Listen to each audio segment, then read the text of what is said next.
Today we are covering the Warhammer Kill Team Preview Show. In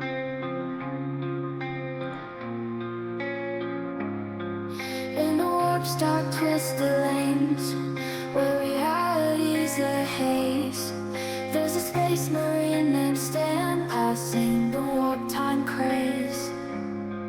With Bolter at his side, and armor shining bright, he's got his Inwarp Mag to read by warp delight. Oh, Stan's reading Inwarp Mag in a warp's wild dance with tales of warp beasts and heroes. Welcome back to another edition of Inwarp Mag. I am Brooke, joined as always by my co-host Drew. Hey everybody, glad to have you back for another episode. And today we are going to be covering the Warhammer Kill Team Preview Show. And this is something that at the time of recording is a couple days old for us. So I've been avoiding this like the plague because I did not want to spoil it and I wanted to record it live for you guys, my reactions to it, because we did cover this at the end of our Age of Sigmar watch along video. Yep, it's a couple days late for me, we'll say. As the dedicated producer, I've already watched most of this video to basically cover only important parts and not bore you guys. So last time we watched the Age of Sigmar preview show, as Brooke was saying, and at the end of it we watched this 16-second clip which teased what was released on Friday. Yeah, and I have no idea what any of the reveals have been.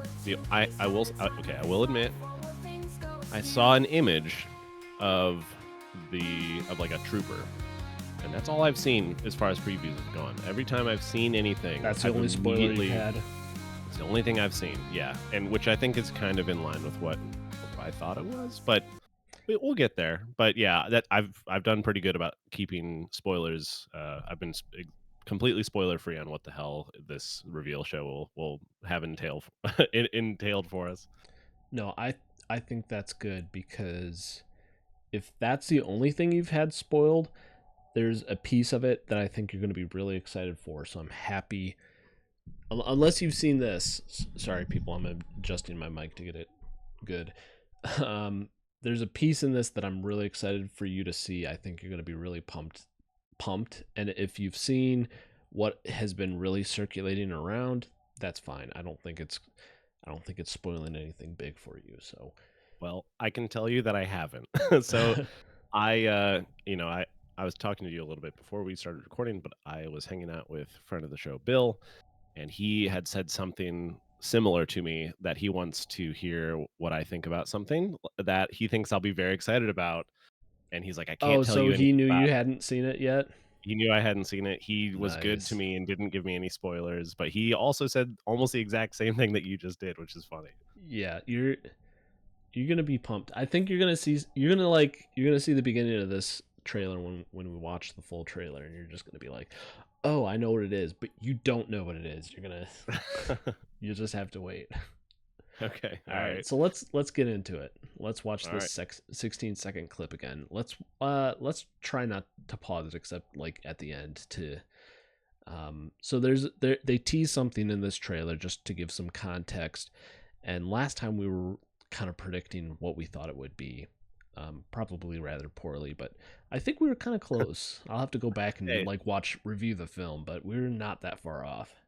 But that's the fun in speculating. If it's unclear, it's fun to just kind of speculate what the hell we're looking at. And sounds like we weren't very good at that, but it was fun nonetheless. Yeah, so we'll watch this. We'll let Brooke speculate what it is, because I know what it is already. All right, here we go. Sounds good.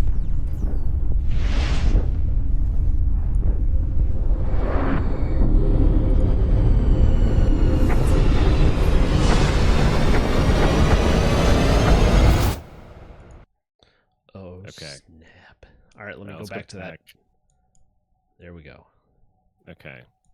So we looked at this last time and we said that this was like equivalent to like the troopers are like some sort of like Scion equivalent. And this is the thing I did see a picture of, and it looks like a fancy Scion. I don't know what they're called, but I've heard something going around called like Elysian like drop troopers or something like that, but I don't know what the hell that means. And then these things that are whatever that is. Like we were looking at that, we were saying that we had heard rumors about it potentially being like a Tau on the other side of this reveal, like Tau box. But we were like, I don't think this looks like Tau ships or anything like that. We had no, I have no idea what those two tubular things. Oh, we called them. We called them the Emperor's binoculars. Oh yeah.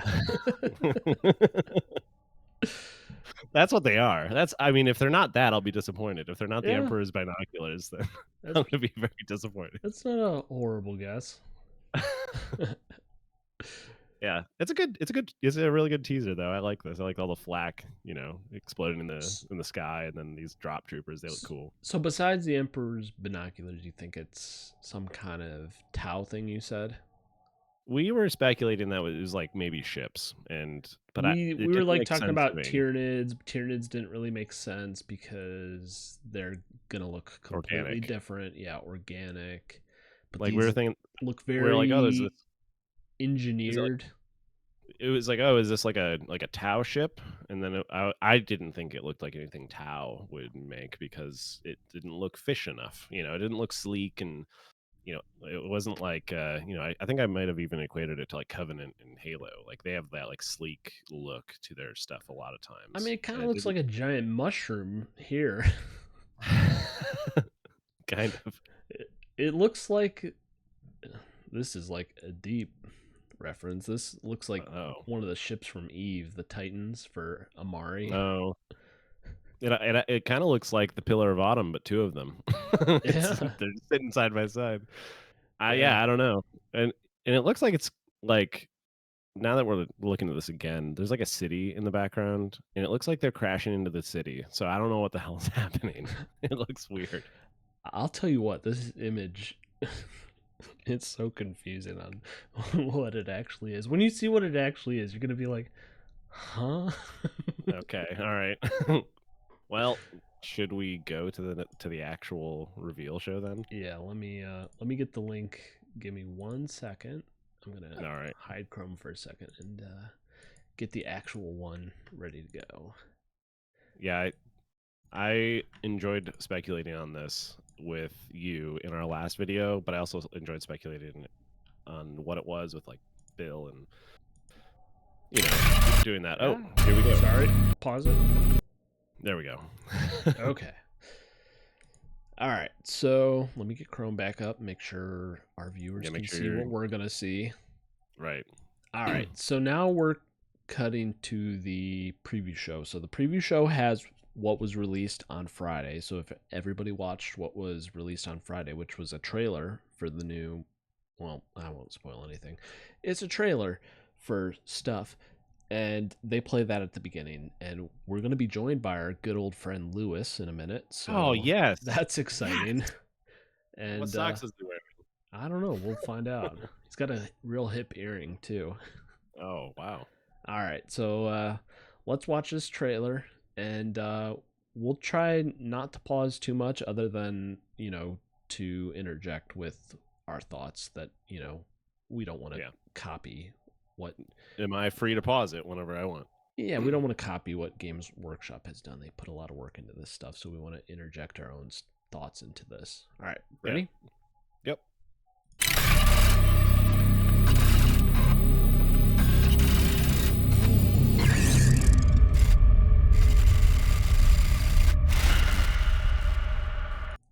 So yeah, It is a Kill Team preview show. You excited? I love the presentation of this. Yeah, I'm excited. So what do you think? You think new version? Do you think just a new box? What do you think they're teasing here? I mean, I think we're due for a new version of Kill Team, but I would be too hopeful in saying that it's a new version. Yeah. So I actually just think it's a new box, and I think it's new terrain for current edition Kill Team until and this will be the last season before they do a new edition. That's my prediction.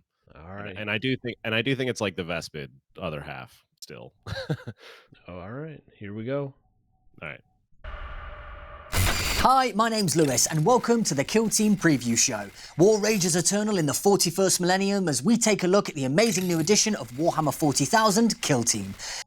All right, we're happy to have Lewis Lewis! back, aren't we? Friend of the show. Nah, he's not a friend of the show, unfortunately. If you're out there, Lewis, we'd talk to you. He's great. Yeah, we love you, Lewis. Looking good, man. I mean, he's got, look at the, you got the Age of Sigmar on the right, you got Warhammer on the left, and good set. Real Sweet. blurry, but I'm looking at that jacket with that I mean, that's pretty fly, honestly. crew neck t-shirt that's like, it's not white, it's like tan. Off-white. Yeah. It's taupe. That's great. Taupe.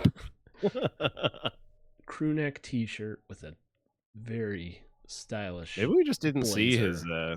maybe we just didn't see his earring last time. I don't know. Maybe it's new. It's Maybe just he's a- feeling good, after just a those little last couple. hint. Looking good, Lewis. All right, here we go. All right. I'll be joined by experts from the design studio to talk through all the things you'll want to know. Lore, miniatures, and gameplay. We will spare no details. But before we get into it, we've got something pretty awesome to show you. All right. Ready? This is this is the what was 16-second released thing? on. No, this is not the 16 seconds. So this Oh. is the trailer. This is the big reveal on Oh, Friday. dang. Okay. Yeah, I'm sitting down. I'm ready. All right, here we go. Warhammer. There are times when the thunder of 1,000 guns does nothing to shake failure's grasp. Okay, continue. Okay, all right.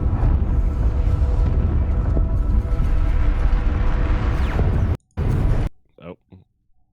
It is in these moments, when defeat seizes the horizon, that victory lies with the lives of a chosen few. The good old Okay. Segmentum Marshal Odin Aurolus. I looked God love you, Odin. up Segmentum Marshal Odin Aurolus. I found nothing except I did find a thing for a sex offender in like Indiana. Oh my God, are you serious? Yeah. I was like, what the heck? what is the lore of this? Who is Segmentum Marshal Odin Aurolus? And that's all I got. That was the only hit I got on Google. Very my unfortunate. He's not a Segmentum Marshal for sure. I think it was like a guy named Marshall Aurolus or something. Oh my God, that's so funny. All right, let's Do you continue. see anything on this picture that Oh, there's the I can't help but notice the binoculars in the background. okay. All right. Those are the two. They are at a different angle than what they appeared to be. Yeah, it's like I don't They look want like to say. they're. Go Looks ahead. like somebody's laying on their back on that hill, and they have these giant binoculars. Like, oh, what's They're up looking up into the sky. What's in space? Oh, I can see my house from here. Let's go. All right, let's watch this thing.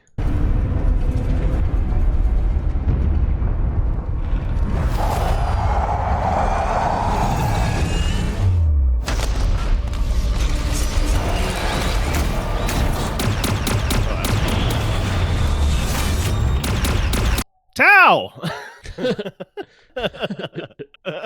You talking about what just died? What just got shot in the face? Yeah. Yeah. That gun is pretty sweet though, coming down like Yeah, that's a kind of sick, dropship actually. type thing. That's cool. Yeah, that was sweet. I was like, at first I was like, is that a stealth suit? And then it hit the ground and it was just a turret, and I was like, oh, that's kind of sick, sweet. That's sweet. And then it shot a Tau right in the face, Uh-huh. which Let's keep going. You're gonna get some good shots of Tau here. All right, here we go.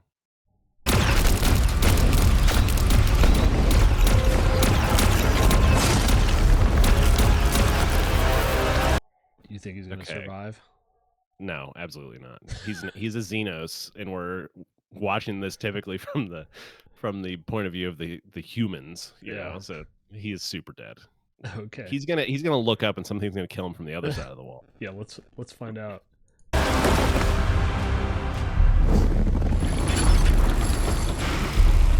Oh, here comes the gun. Oh, got him. Got him. Dang. He's super dead. I kind of called that, didn't I? You didn't even get like shot in the head. You got shot in the mouth. Yeah. I mean, that's painful, but I don't know if that kills. I mean, you want to be dead. Yeah, probably. It's like I can't even eat. This sucks. Yeah. It's like I'm just gonna Dang. pretend I'm dead because It's brutal, actually. I have a major disability now. I can't eat. Oh my god. If anything worse happened to me, there's no point. I'm wondering why the tower there, honestly. Like, they usually have a reason to be places. You'll find out maybe. If you Alright. ever figure it out. I don't think you're gonna figure it out in the trailer, to be honest, but they explain the lore coming up. Yeah. Okay. It's cool. Cool. All right, let's keep going. Oh. Alright. That's kind of sick looking. That's a great shot. Those guys are sweet. Yeah, so okay. It makes sense that like the thing that shot him is that las, like that hot shot las. Like it makes sense that it was like a thing that melted his face. Yeah, so these are called like Tempestus Aquilons. Aquilons. Yeah. Okay. So pretty dope. And that's their unit name? Yes. Okay, they look sweet. Their jetpacks look sweet. Like they have like that like tube going over to it. It looks, I don't know. There's a really cool design. I know people are split on the like jump pack assault intercessor design, like how like bulbous people say that those jetpacks are. I like them personally, but that's a really cool design for a jetpack. I love that. Oh yeah. And they are based off of another unit that's similar, like another infantry unit. Don't ask me what they're called because I don't play Astra Militarum, but probably the Tempestus Scions. Sure. Maybe. If I had to guess, but we can. But like the helmets and the armor, it's based off of that design. So this isn't something completely brand new. They have jetpacks though, so that's like newish. That's cool. But yeah, they look pretty dope. Yeah, I agree. They look sweet. I like their design a lot. Very cool intro too. It's like got this badass turret that comes in from space, blasting all these Tau, and this guy's like, "Oh, I'm gonna survive. I'm gonna hide from this turret." And then, no, you're not. I'm gonna shoot you in the mouth. Chad McGee right here, with his pistol. He's like, not even wearing a helmet in a combat zone. Like I don't know why that was a decision he made, but he did. Just to show his face. He's like a football player. You know how they keep taking their helmets off because they're like, "You're gonna know my after name." they celebrate. Yeah, you're gonna know me. I mean, like, it's kind of silly, but think of this guy dropping from space and he has no helmet on. He's falling, and the air is just like pulling his face back. Like it's just like I can't see, and he's his like blood falling. His blood is leaving his body from the vacuum of space. He's like, "Oh shit, should have worn the helmet. I should be less vain. Be a little more anonymous." All right, let's keep going. Let's go.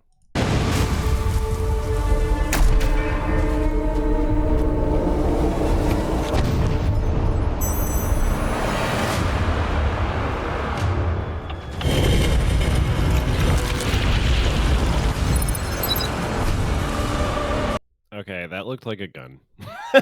That looked like the thing. It was like a hologram. I don't know if we can go back like a couple seconds. Go for it. Yeah, I'll play it and I'll pause it. Yep.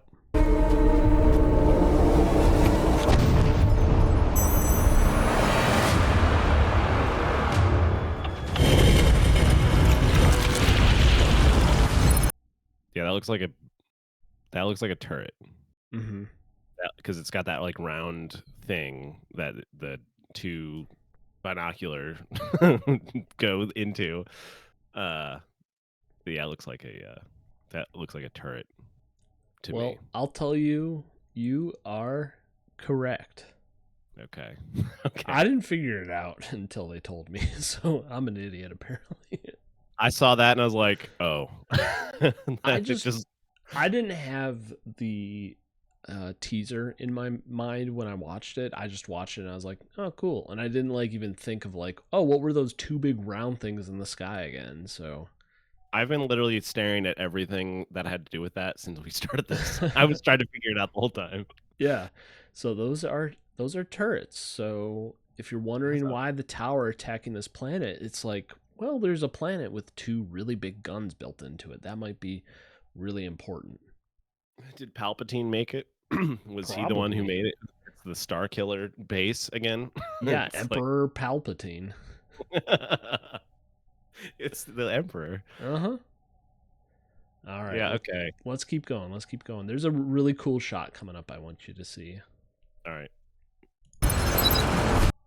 Oh, sorry.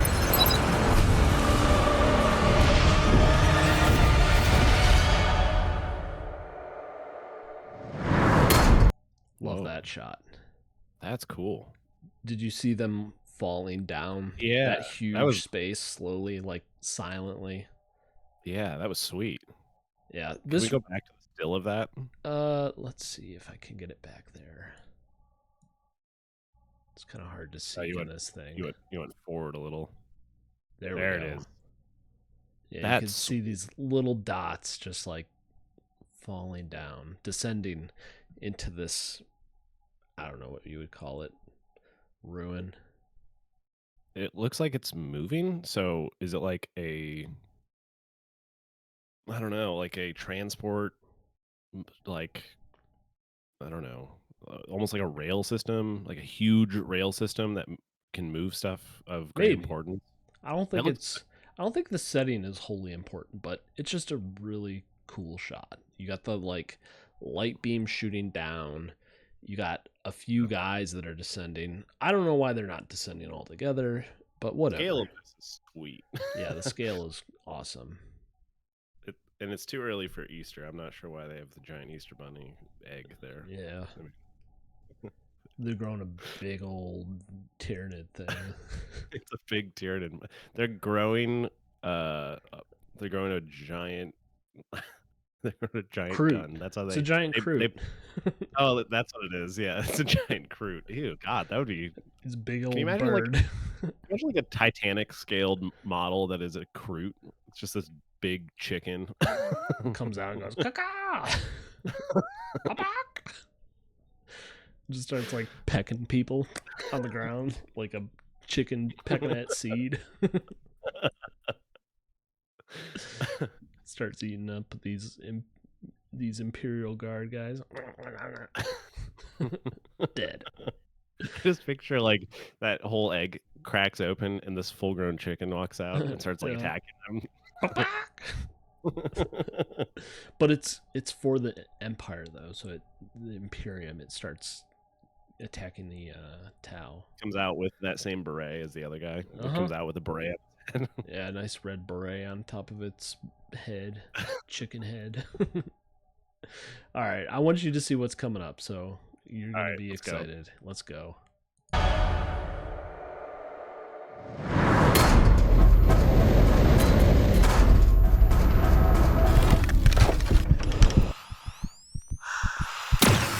Oh!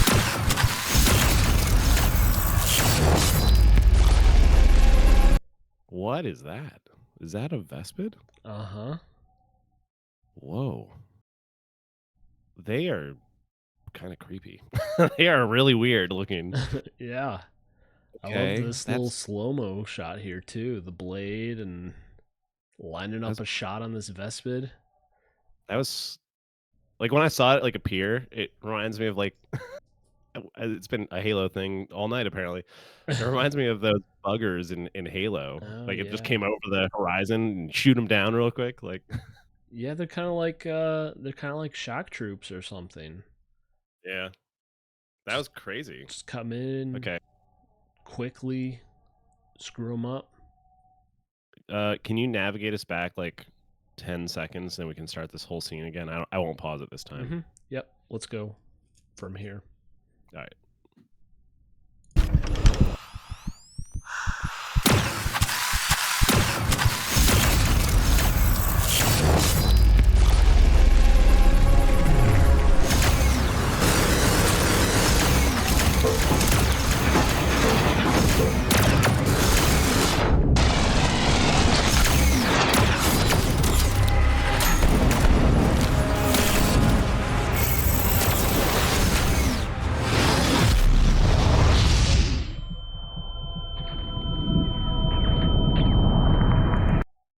should have worn a helmet. Yeah, good old Captain Buddy.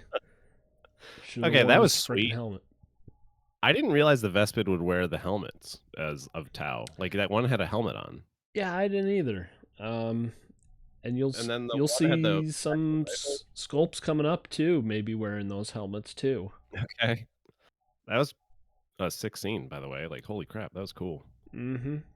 Yeah, so Vespids have been around for a while, but they're a very old model. They're a fine cast model, so Yeah, I've looked at them because as people may already know, and you already know, I am collecting Tau. And they are a terrible looking model. I've looked at them. As far as like collecting them, they're one of the models that people typically will suggest like don't 3D collect. printing, finding a proxy. Yeah. Yeah. Well, that's not fun.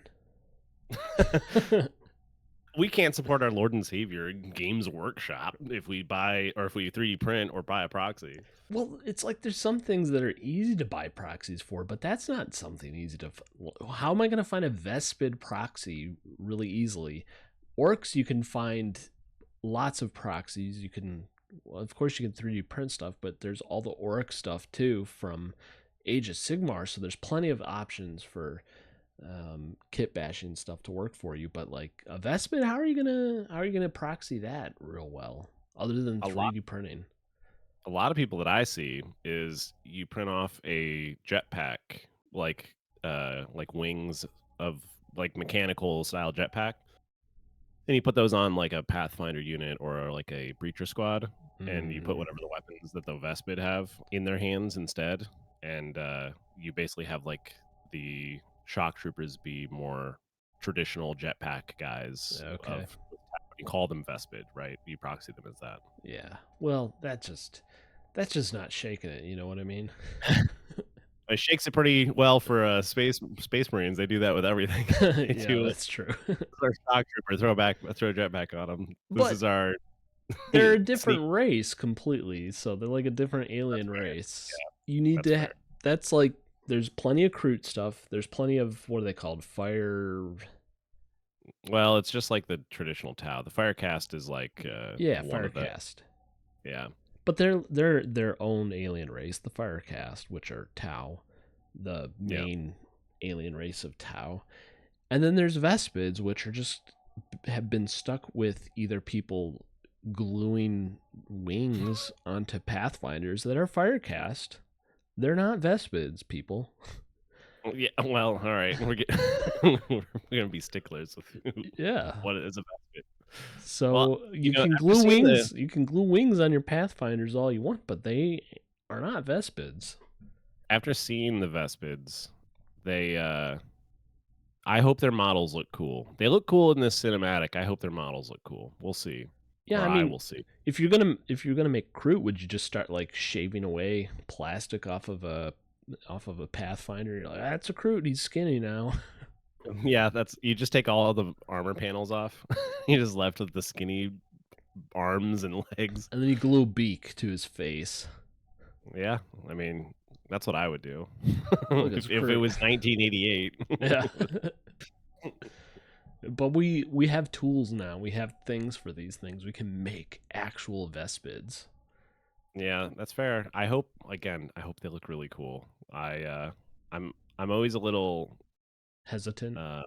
Yeah, when it comes to something like that has like the wings and is organic looking.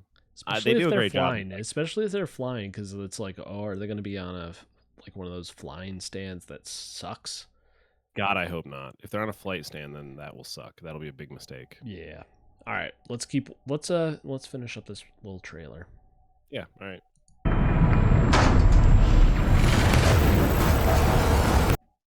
Look at that. That's pretty sweet. Great camera angle, by the way, of him picking up his gun. Yeah, what happened to his arm? I don't know. We don't even need to know. It ate it. That's how brutal the Vespids are. They'll take your arm off. People think the Vespids are carnivores like the Kroot. They're not. They just shoot Oh, they're your not? arms off. It gives them a bad name. They're like, oh, they shot it off to eat his arm. No, it's just how I thought brutal you did they like are. research. You're trying to tell me something. No, It's I like, did. oh, I did research. I did actually research. People think the Imperium commonly thinks that Vespids are carnivores, but they're not. Of all of the Tau alien races, the Kroot are carnivores. They'll actually eat their prey, but Vespids aren't. It's a misconception among the Imperium. I mean, I don't blame them. They look like carnivores to me. I mean, they just ripped this guy's arm off. They're like, oh, he's obviously eating that. Whoever survives that, they're like, ripped off Johnny's arm, ate it. Probably. I swear to the Emperor that he was eating his arm when I ran away. I swear to you. I didn't see it for sure, but I'm pretty sure he ate his arm. Why else would he take his arm off? All right, let's continue. Go.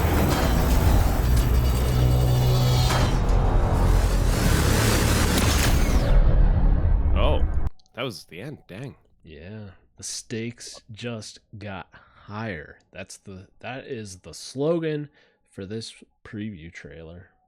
Okay. Do you like do you like that? The stakes just got higher. It's like a little play on words. Get it? I imagine this is to insinuate that we're going more vertical in Kill Team. I mean, we got Vespids. They got wings. We got these little Tempestus. But they went lower. Aquilons. They jumped down. Yeah, they went down. They got lower. The stakes just got lower. Oh wait, that doesn't work. Yeah. No, but the stakes just got higher. Okay, you can take me high. Is that their theme song? I think they should play that while the battle's happening. It's like a little punny. It's like the stakes got higher because I don't know why the stakes would get higher if we're playing Kill Team. It's like, do we have to gamble minis now when we play? You have to bring money to the table. Yeah. You have to bet. We're like, we got to put 5 USD on this game. If you're Britain, it's $7.50. If you lose this game, we feed your mini to a chicken. That is our giant Kroot that kills it. Yeah, we just take it out front on the sidewalk in front of the game shop and we smash it with our heel. Then you have to go in and buy another one. And you scream, the stakes just got higher when you smash it to smithereens. You hold an actual stake in the air and you lift it up and you say, this stake just got higher. Yeah.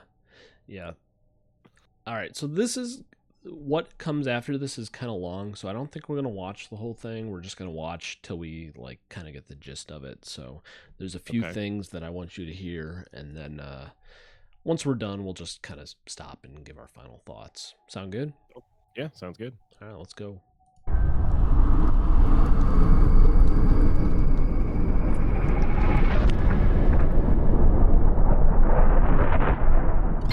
Wasn't that amazing? Elite Skirmish. Yes, it was amazing. Thanks, Lewis. It was so amazing. It was pretty amazing, actually. It was pretty good.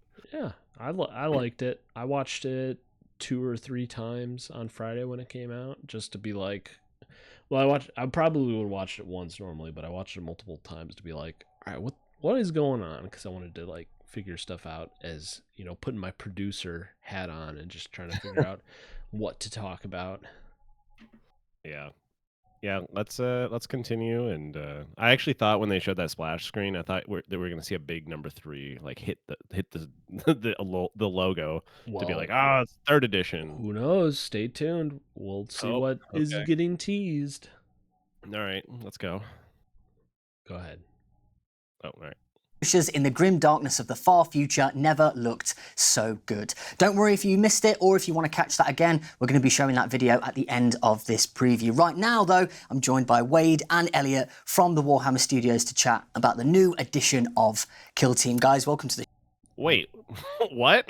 Yeah. What? Not a very casually drops that it's a new edition of Kill Team? Yeah, not very graceful, right? What? I cannot believe that's how they did that. Are you serious? Uh-huh. He goes, they're here to talk about the new edition of Kill Team. And people are like, wait, what'd they say? Uh-huh. I literally double taked. He said that, and I was like, I didn't like catch it at first. And I was like, wait a second, did he just say what? I wonder if they messed it up in the video. It's just like he so casually drops it. He's like, I got Wade and I don't know, Philip. I don't know what this guy's name is. I got Wade and Philip here to discuss the new edition of Kill Team, and it's just like, oh, I think okay. Is it Wade on the left? Who knows? But I think Wade's on the left. Wade on the left with his nice white shirt. Look at him looking. Look at him looking across. He's looking at Lewis's socks. He's like, and Lewis. he looks like he's looking at Lewis going, did you actually just drop that it's a new edition? Like, why did you say that? Looks like he's looking at him like that. He's like, crap. Like, God dang it, you said that? Are you serious? Like, why did you say that? Hopefully we're not shooting this live and we can recut this thing. He like looks at the camera, cut. We can't do this. Yeah, Lewis just spoiled this crap. I can't believe they dropped it like that. What the heck? Yeah, good old Lewis here. Come on, Lewis. No. God. If that's what the teleprompter said, we forgive you, Lewis. But Listen, you're okay with announcing that. The new edition of Age of Sigmar felt like it was had more of a red carpet than this. Yeah. Oh yeah. I'm genuinely surprised they didn't do like a bigger like cinematic part of that, the end of that, and being like 3rd edition or like it didn't do anything like that. It was just like Kill Team. You're like, oh cool. Yeah, it was so quick. I want to rewind back because like if anyone missed it, let's rewind back so people can hear it again. You just like we watched this big cinematic and like Brooke said at the beginning, you were like, oh, they're gonna advertise like a new box before the end of 2nd edition, and then 3rd edition will come out later.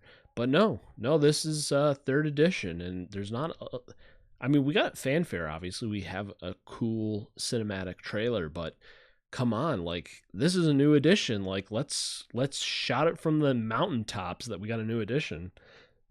Yeah, it feels like the hype is lacking. Yeah, a little bit. I don't know. All right, let's go. Let's watch this again for people so they can hear how we drop that there's a 3rd edition of Kill Team. So good. Don't worry if you missed it or if you want to catch that again, we're going to be showing that video at the end of this preview. Right now, though, I'm joined by Wade and Elliot from the Warhammer Studios to chat about the new edition of Kill Team. Guys, welcome to the show. Just like that, Wade and Elliot, let's talk about the new edition of Kill Team. Wow. I'm shocked at that, actually. It's kind of hilarious, if I'm being honest, that they did that. Yeah. Wow. Okay, let's see what they have to say. I want to hear what Wade and Elliot have to say. Yeah, so we'll probably watch a little bit of this. So we're going to get to see a little bit about what this box is going to contain based off of, we've had a lot of it teased in the trailer. And then they're going to give a little bit of some teases into what this new edition is going to look like. So let's go. Sweet. All right. Hey, thanks, man. Super excited to have you guys. So, a new edition of Kill Team. So, this isn't seasonal content like Gallo Dark or Nightmare that we've seen previously. This is a brand new edition. So, tell us a little bit about it.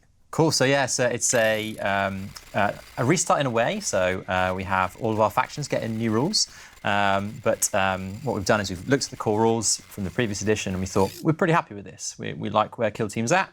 And so what that means is that for veteran players, it's going to feel very familiar with some targeted improvements. But one of the big things we've done is we've made the game more accessible than ever before. So for new players getting on, we keep clicking that. Okay. Interesting. They're saying almost. It feels like it's like it almost feels like a company-wide policy. Effort. Yes, across all of their games. Yeah, they're like more accessible, simpler, not simple or whatever. You know. Mm-hmm. Yeah, it's exactly what like 10th edition was pitched as. I'm interested to hear what they think is going to be simpler in terms of kill team, which I'm okay with that if they make it a little simpler. Me too. Because I think kill team has a lot of rules bloat. It's fun. I mean, I like kill team, but like it takes as long as a Warhammer game to like a full Warhammer 40k game to play, which is like, hey, can we make this not take as long? It's a skirmish game. Yeah. So it's super interesting though that they literally said what they did for 10th edition and now 4th edition Age of Sigmar. It's that same like that thread of hey, we're gonna make it more accessible or easier or whatever, like not easier but like simpler. Like that is I'm interested to see what the new rules for every faction look like and what factions actually make the cut. I don't know if they talk about it in this. We'll probably not get that far into it. We're just gonna go very surface level. So that's the main thing I want to hear. You wanted you to hear for what Kill Team 3 version 3 is going to be like. So it's really following the philosophy that they've followed for 10th edition for Warhammer 40k. It's following what they're doing for Age of Sigmar 4th edition. It's very much made for the 99%, and there's, you know, easy to learn, difficult to master. That's the seems like that's the motto for GW. My biggest complaint, I think, with how he's presenting it is kind of saying that it's still going to be the game for the veteran players, the people who've played all the old editions. It's still the same game for all of you. And I kind of like, I don't know, that's the one thing that I'm like, come on, like you're not, this isn't for the veteran players anymore. That because we've had that same exact thing happen to us in Star Wars Legion where we played like the base game for years, and then they made 1. all these they made all these changes, updates to 1.0, which to us felt like it kind of ruined the game to make it simpler for people. And now they've come out with a new edition which feels like maybe to make it even completely simpler. It's a new game completely to try to make it, again, they went that simpler route, trying to make it more quote unquote accessible, but it is just a totally different game at that point. Yeah, I think, to be honest, it's like, stop trying to advertise. I understand that you don't want to scare away your existing people, but it's almost like maybe Games Workshop as a whole has kind of said, like, as far as rules go, screw the existing fan base, and they're gonna stay because they've already got skin in the game, kind of type thing, and we're gonna just try to attract new people, like a new generation of players to the game. I would say that's true for when 2nd edition of Kill Team released, because the 1st edition was a completely different game, and then 2nd edition obviously is the one that we're familiar with, but I know tangentially, like I watched and started to learn 1st edition before 2nd edition came out. 1st edition was completely different than 2nd edition. I'm hoping that it's not too far off 2nd edition, because to your point, if you're already invested in it and you're a veteran player, you don't want to have to relearn how to play Kill Team completely. Like you would like to just kind of make an adjustment to some of the things that, you know, whatever they do to reduce bloat or time sinks of the current rule set. If there's something that they can do for that and then still play effectively the same game, this to me almost sounds like sorry, had to clear my throat.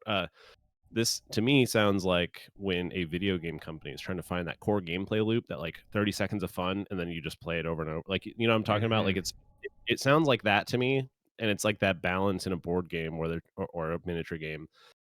So they're trying to find this balance of having complexity to make it so that it's like a strategy game. Like there is strategy involved, and you know, my decisions matter, while also making it simple so that, you know, you don't have to have a rule for every single possible decision, and then it makes it super complicated. Like I know we're new to 10th edition, and it's hard for us to speak about. We like 10th edition, but it's the only edition we've played, and I don't like to talk bad about previous editions when we've not played them. They could be better than the edition we're playing now, and me and Brooke wouldn't know it because we haven't played it. So it would ring hollow for me to say that this edition is really good. But I do know how it feels when you are a veteran of a game and they change the rules to make it simpler.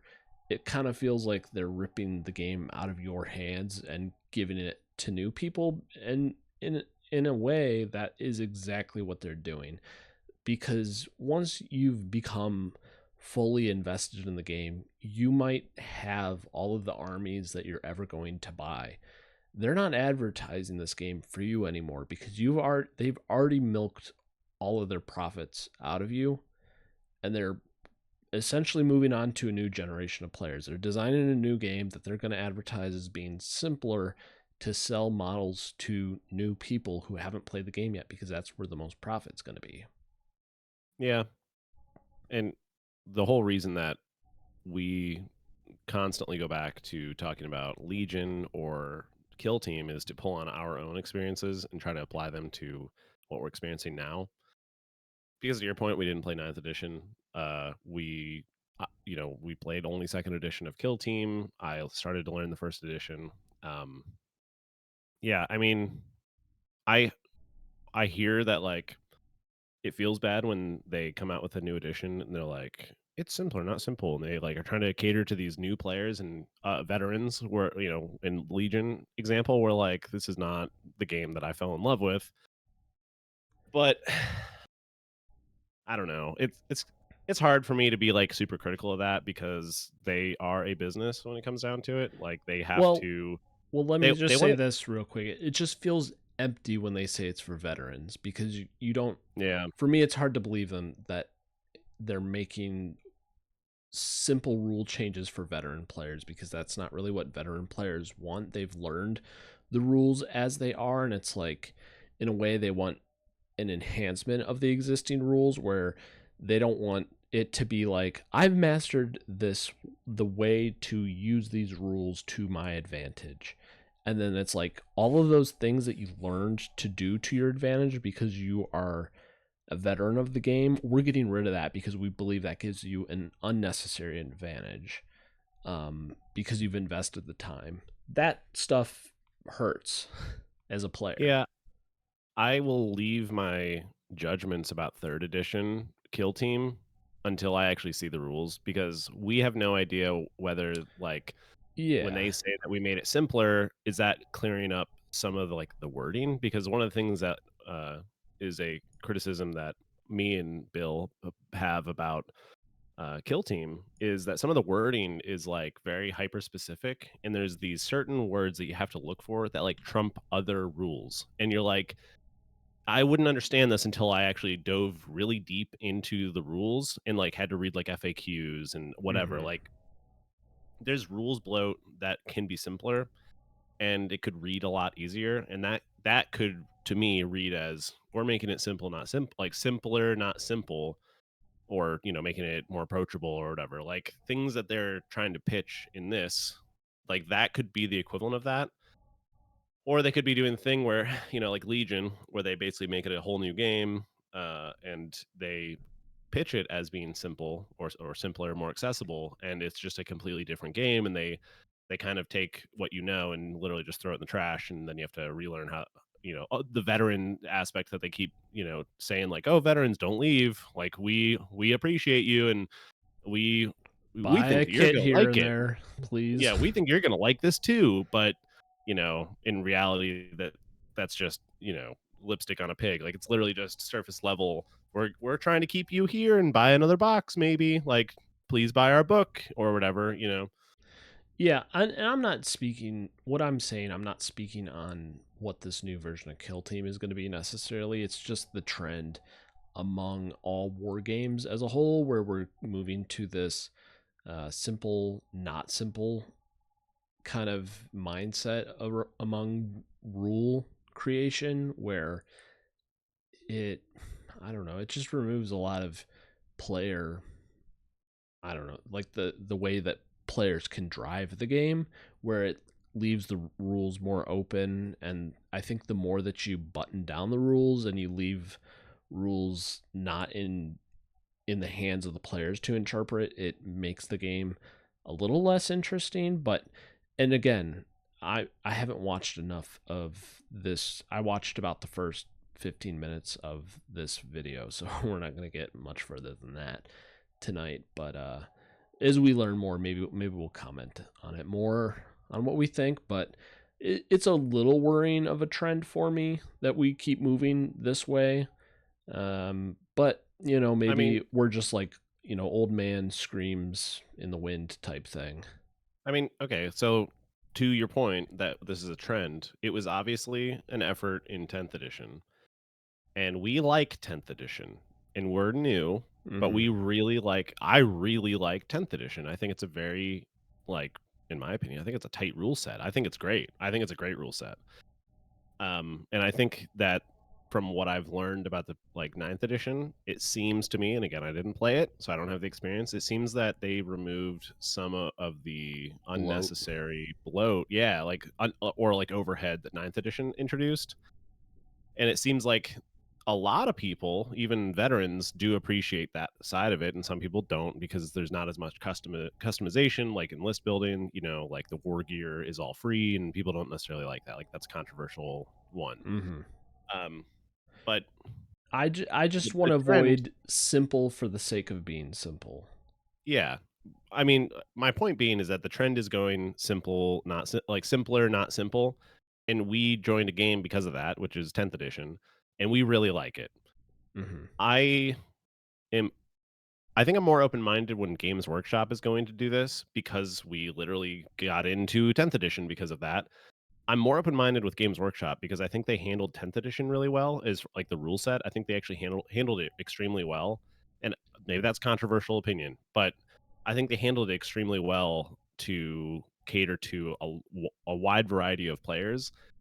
And I think that we're pulling from experience with a company who acquired the game that we like, and they don't have any they're not invested in keeping that game catering to the game Yeah. as it was originally because they didn't make it. Yeah, that definitely hurts a lot worse. It's like at least Games Workshop is still the same company that is updating the game. I think that makes them more like of an expert at how to update the rules to make them simpler. But when it's a brand new parent company and they're just like, we're putting these new people in charge, they're going to figure out your game that they've never played before and they're going to make it easier to play according to them. And we're not really going to pull in any veterans in your community to play test. We're just going to pull some random people in who will become like the new spokesman for your community, whether you like it or not. Yeah, That hurts a lot worse. and when you complain about it, they'll just tell you to cope basically or go play a different game, which is Yeah. literally what happened.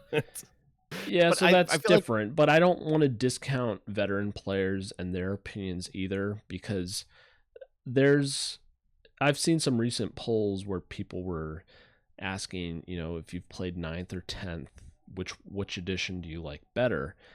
And 10th edition was at least like 15 points ahead of 9th edition as far as people who liked it.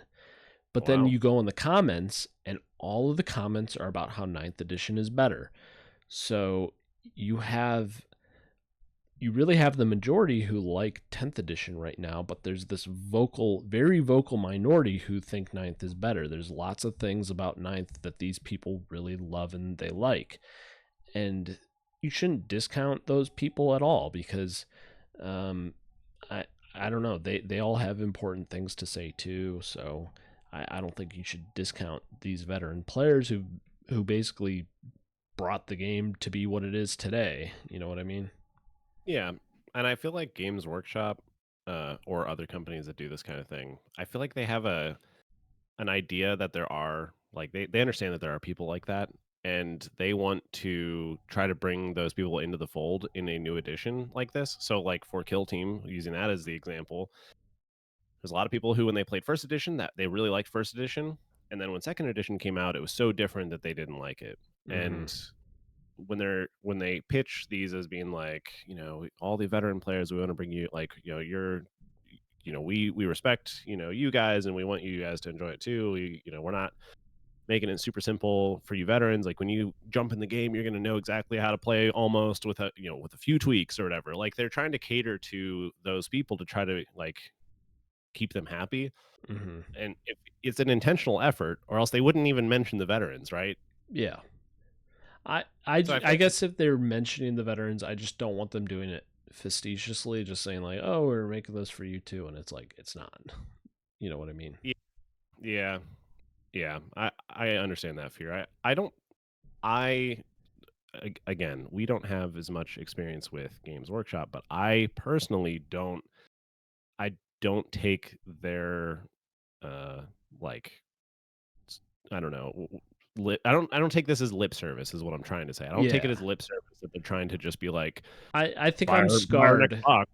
Yeah, I'm just scarred from AMG and Star Wars Legion. Like the way that they've continually updated the game since they've purchased it, it's just put a really sour taste in my mouth for some of these parent companies. But Games Workshop, for how much crap I hear people talking about them, has, believe it or not, been refreshing in comparison to AMG. Yeah. There are worse situations when it comes to a game. And I know people like AMG probably for like Shatterpoint, but like, look what they've done to my boy when it comes to Legion. Mm-hmm. It is not the same. It is, and saying it's not the same is like super high level. It is not even, the identity of the game has been completely changed, and it's not necessarily for the better. And maybe there's other games like Kill Team 1 to 2, like the identity of the game has changed, but probably for the better, because it was trying to do like Games Workshops, larger games are trying to do like Warhammer rules in a small skirmish format, and those rules just didn't work. And then they're like, Mm-hmm. screw that, we're going to make a completely new rule set for second edition. And I think that was probably for the better. But this will be a test of whether they, how much they've learned from, iterating on 10th edition and then iterating on, Age of Sigmar. And now this is Kill Team's test, right? And they should have the experience from 10th edition and in 4th edition Age of Sigmar. They should have that experience, whether it's like a cross team, like, hey, like, we ran into this issue, and this is what the community thought about us doing this. Like, they'll have those learnings to hopefully make good decisions for a third edition Kill Team. And Mm-hmm. I'm optimistic. I would have to see the rules and have to see the faction rules to get a better judgment, but I'm pretty optimistic about a third edition.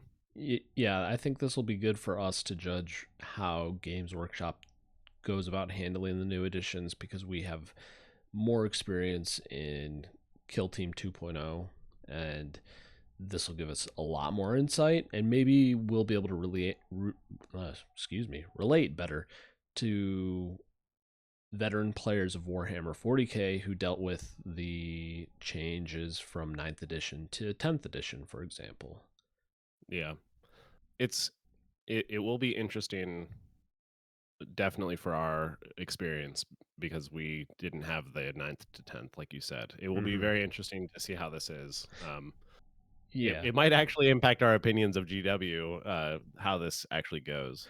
Yeah, but to like summarize for people real quick before we finally continue, it's just we're a little bit rah sometimes for Games Workshop because we're new to the game and we don't have as much experience with Games Workshop as other players, and I don't want people to be like, oh, these guys are just Sims for GW, and we're not.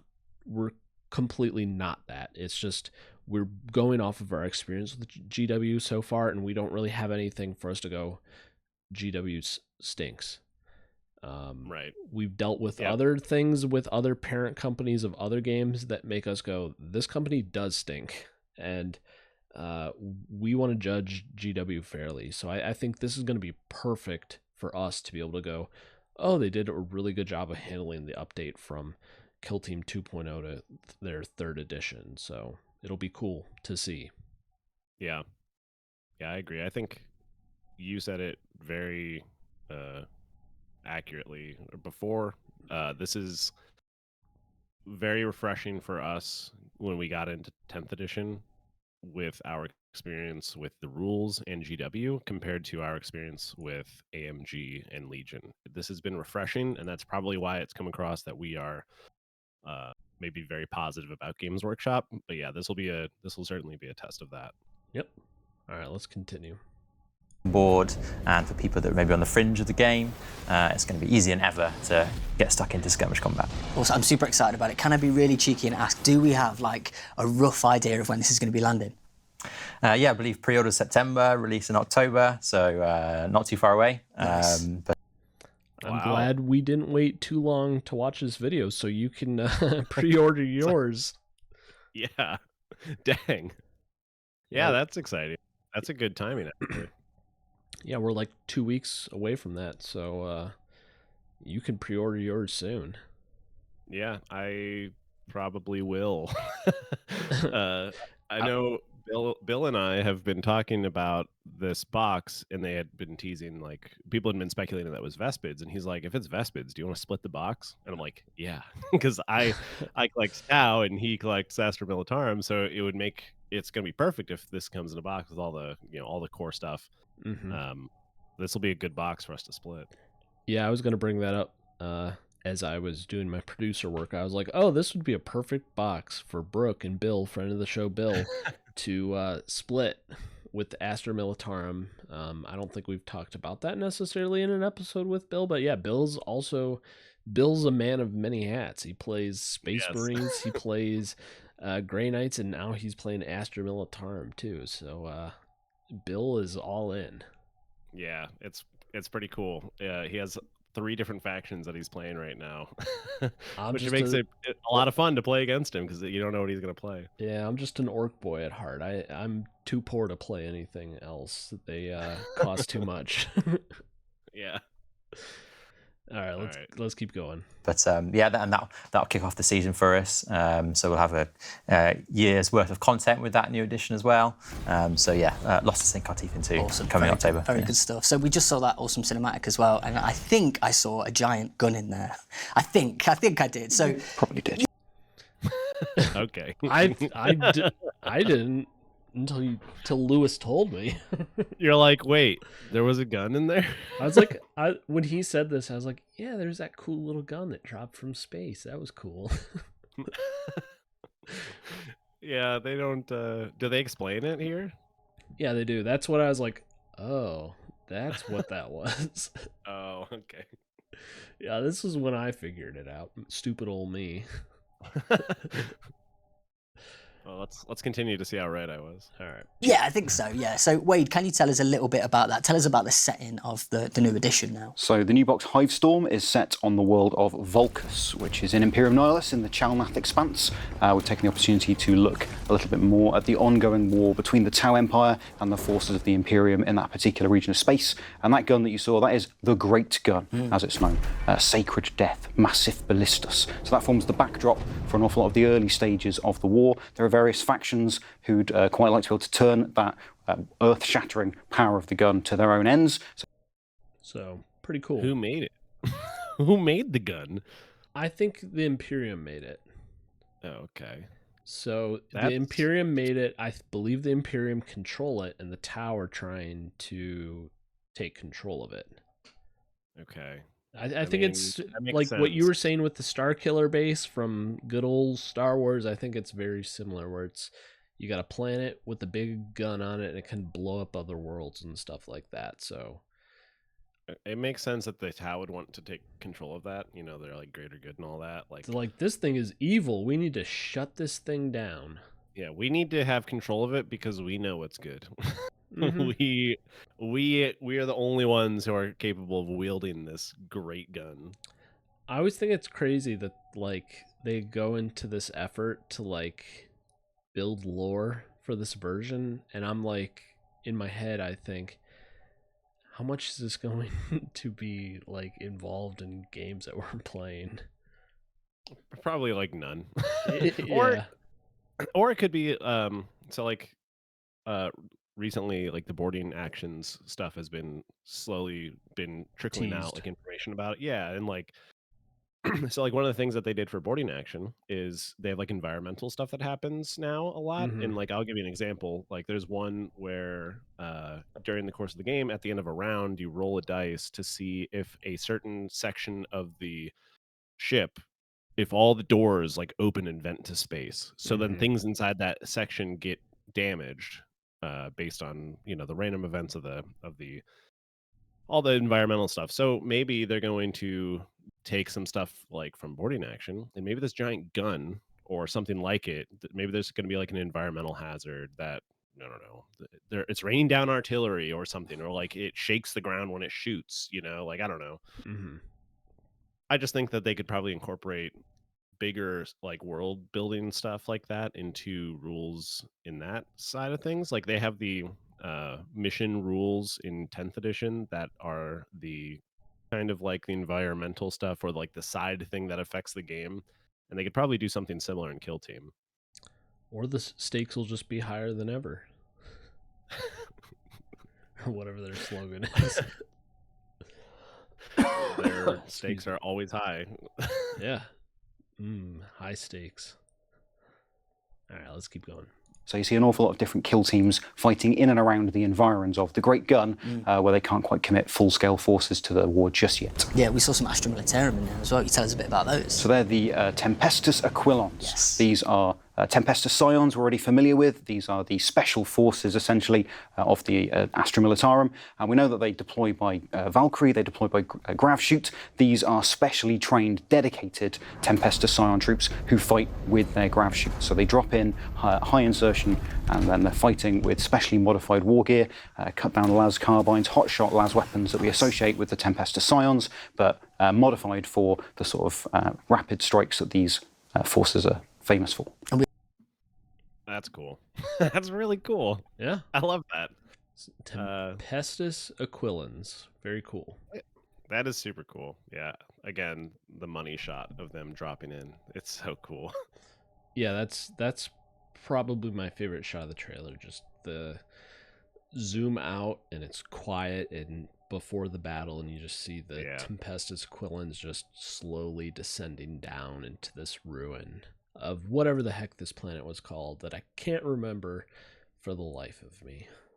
Also, I noticed that when it showed the like the shot of the squad all like grouping up on the Tau's body, basically. Yeah. I noticed that it was the leader without the helmet. His gun was red hot on the tip, like he had just shot it. He was the one definitely who killed it. Yeah, then it like cooled or whatever. Yeah, so he's the one who did it. Yep, he's the I'm murderer. like, ooh, cool. He did it. I was like, he's a badass. Yeah. All right. Let's see. Let's hear about the Vespids now. I think we're gonna hear about that. Fun. We also saw some sort of like winged insectoid bringers of death. Who are they? So these are the Vespids, Vespid Stingwings, getting a bit of an update after best part of 20 years, I think, since we first saw them. These are auxiliaries of the Tau Empire, alien auxiliaries. Wow, 20 years? Yeah, I just wanted to pause for that. Rip those 20 years. Holy crap. Oh my god. Can you imagine playing a game that you started like 20 years ago, and then they're like, oh, by the way, we're going to update your favorite thing 20 years later. Wow, that's crazy.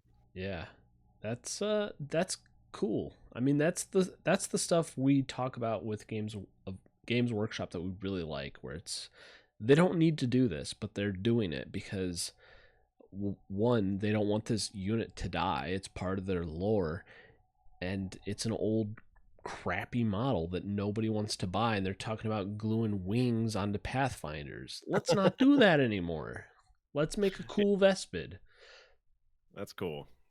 Yeah, that caught me by surprise when he was like, this is a 20-year-old model. I know. Oh my god. Yeah, that's crazy. All right, let's keep going. Going places that the Tau themselves can't go, kitted out with all sorts of wonderful weapons, facilitated by the Earthcast engineers of the Tau Empire. And you see a few developments from the neutron blasters that we first saw equipped on the Vespid Stingwings of old, and there's a few tinkers and tweaks that the Earthcast engineers have made available to these Vespids to send them into the places that they can't quite send even the Pathfinder teams. Amazing stuff, and we're going to... Okay, that's cool. So they're acknowledging that they're changing their kit, basically. Yep. For in-lore reasons, which is always cool to me. That's one thing I like about Games Workshop's IPs. it seems like all the like in-game stuff usually has like a lore thing to back it up. I get excited about that stuff. So that's cool. I like that. Yeah, and then just it's a cool flavor, along with their little slogan about making the stakes higher. That we have a winged insectoid unit versus a jetpack Tempestus Aquilon unit. So that's pretty cool that we got two more vertical units that are going to come in season 1 for Kill Team 3rd edition. It's cool. Yeah. Very, seems like that's very a good trend. theming. Seems like that's a trend among many of their armies, is that they're all kind of getting like a jump pack or light, quick, fast attack is the word I was looking for. Fast attack unit, like the jump pack assault intercessors. Something or, you can deep strike, and they can Yeah. move 12 inches on the board or something like that. And Right. you can And get them where you this is a need great them way quick. And this is a great way to introduce it in a Kill Team box, that it's, you have your one squad that you can buy for Kill Team, or you can buy it and use it for Warhammer 10th edition, which is, I like that a lot. I mean, I have, if you guys have seen our shorts where we talk about how to play certain phases of the game, I have the Kroot Farstalker Kinband, and they are usable in my Kroot or in my Tau army. So having that like cool squad that I was able to buy for Kill Team gave me an option that I can use for when I build my Tau army. Like that stuff is that excites me, that they have cross game models. You can use the model for Kill Team, and then you can use it for 40k. I think that's great. That's one of the things I really like about this, about Games Workshop stuff. Well, and the thing I'm excited about with this is like, so I know about, with the Tau we have the Kroot and we have the Fire. What are they? Firebrand, Firecast. Yeah, I know all about that. Apparently, you have the fire, water, air, and then I think you have the ethereal. Okay, but anyways, you got like your regular fish people. You got your Kroot, and then it's like fish. God dang it. They're not fish, like cows. Basically, they have cow feet. Okay, they have hooves. You got fish cows. You got manatees. They're manatee people. You got manatee people. Yeah, they're part fish or part cows. Yeah. Anyways, you got your fish cow people. You got your Kroot, and then I didn't even really know that Vespids were a thing. Oh, really? No, yeah, I didn't. I'm like, oh, there's a third alien race that's part of the Tau, and I didn't. They have a bunch know of. that. Yeah, they have a bunch of. I think they have even more than this. But how humans many will join the greater good too? So how many of them are actually represented in miniature form in the game, though? Yeah, I mean that's fair. There's not a whole lot. And It's usually like, just Kroot and your regular good old manatee fish.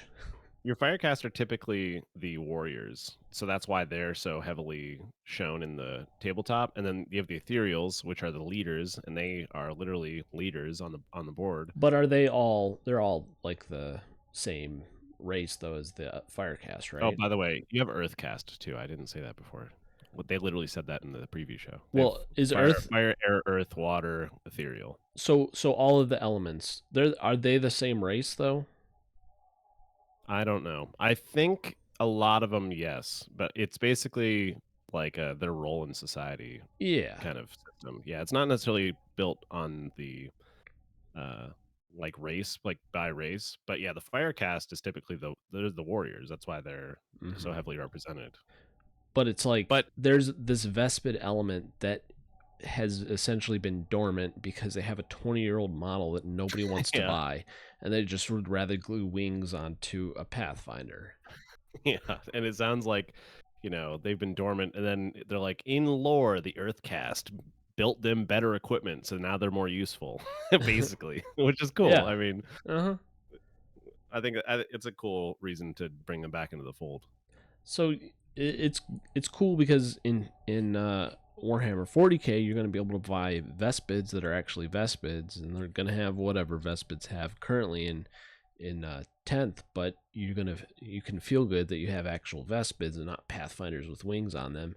And then in Kill Team, they're gonna have like a whole different kit from 10th edition. They're gonna be like, I mean, probably if you were playing the same thing in 10th edition, you'd be thinking, how am I ever going to win a game with these Vespids? But they're probably going to be really cool in Kill Team, I would hope, since they are in the new season box. Yeah. I'm excited to see what their rules look like in Kill Team, definitely. Yep, so let's watch a little bit more of this. We won't be watching too much more. We're going to be chatting loads more about that throughout the preview as well. Next up, let's check out what you can look forward to with the new edition.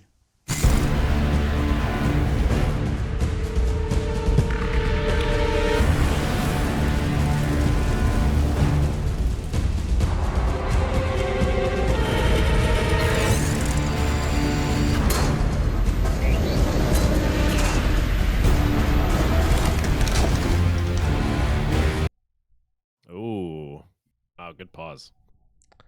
Yeah, that was. I was waiting for the minis to appear. I'm like, we gotta get the minis on here. They look really cool. I really like their design, and I like that they're not on freaking flight stands. You're gonna be like, and they're not all jumping off of tactical rocks. You're like, Bill, I want my own box. I want both. I mean, I'm not gonna lie. They are really cool. I kind of do. They are sweet. Wow, they're really cool. It might be worth it too, because I could get like a rule book, and then he could get a rule book. The paint on the grenades, I don't know why, they just look great. Like they got each little knob or module, on the grenade is like, it's like they got that non-metallic got going on there. It looks really nice. Man, I'm genuinely impressed with these minis. Look how they have all these like straps and whatnot. Like, I know some people might complain that those are too complicated, but they are a pain in the butt to paint. They look really cool, though. I mean, you can totally just use like they obviously in this picture they make the straps a different color. You don't have to do that. You definitely don't have to do that, but they look really cool when they're different colors. These look sweet. Got a little bit of stripe going on their shoulder pads. Like it's pretty dope. Yeah, very cool. Let's continue. Oh, gotta pause here. Sorry. So nice. Yeah, we got no flight stands. Good, great. Yes. I also like that there's not really any models that are too high off the ground either. It's like, yeah, we know they got jetpacks. We don't need to be giving away the line of sight. We got this one guy who's jumping off of a steel girder for. Oh, I think I'm a second ahead of you. I see the leader on my screen. Oh no. Well, that's fine. It's just got desynced a little bit. But I was looking at the other one when we were last talking.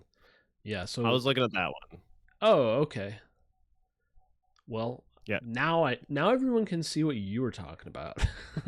Yeah, it was. They look super cool. I like that. Again, they don't have the stupid flight stands, and there's not all jumping off of rocks. I think that their posing's good. I like their kit a lot. Yeah, I mean they look really cool. Yeah, you know what? They should rename Watch Together to Watch Slightly Apart. Continue until you see the leader, and we can talk about the leader. All right. Okay, I'm on the leader. All right, I'm on the next screen. That's fine. But the leader looks really cool too. I like. Again, I don't like a million tactical rocks. I think it looks clean. Actually, in the next screen, I have the leader on my screen, so I can actually see the leader. Yeah, I like the sword. I like the pistol. I like the chest plate a lot. That like all the like metal. I don't know what you would call that. Like gilded chest plate, I guess. Yeah, the worst thing about flight stands ever is the two different. They're never made of the same thing. I don't know. It's just like the clear plastic to manufacture that. You can't use the same plastic that the models are made of if you want the models to be high quality and easily producible. and they don't glue together well. You can't really use your plastic cement glue to glue them together. You have to use super glue, and they just always snap apart. You can't get a good bond, and often you're maybe gluing it somewhere where you might have painted, and like the paint will peel off, and it'll be another problem where it won't get a good bond because there's paint there. It's just a pain in the butt. So the fact that Games Workshop has figured out this, seems like a long time ago, that flight stands are garbage is great. Yes. Yeah, I agree. All right, let's keep going.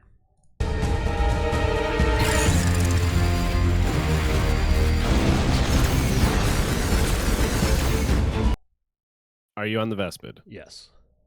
Okay. Wow, that's crazy looking. It's not what I expected in terms of like what the miniature would look like.